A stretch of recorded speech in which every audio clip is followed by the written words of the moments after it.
Want to ride a trend confidently instead of guessing when it turns? This strategy combines trend clarity and entry precision, so you join the move, not chase it.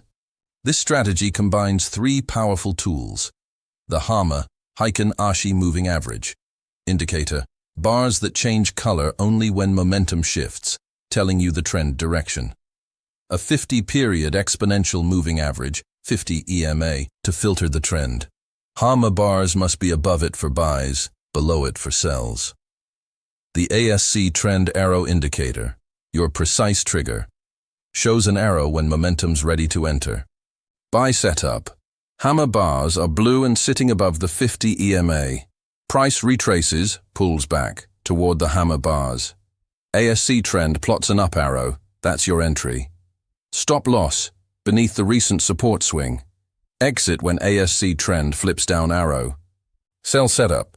HAMA bars are red and below the 50 EMA. Price retraces toward HAMA bars.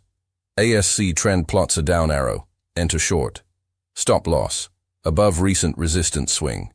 Exit when ASC Trend flips up arrow. Time frames: 15 min, 30 min, 1 hour, 4 hour.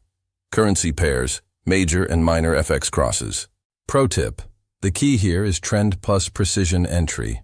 Only consider setups when HAMA confirms the trend, above or below 50 EMA, and then wait for the pullback and arrow signal. Risk just 1–2% of your account per trade to stay in the game. This strategy gives you clear trend bias and a defined entry trigger. No more jumping in too early or too late. Want the exact indicator files and template? Visit forexmt4indicators.com and download the free set today. Start trading smarter. Trend with clarity.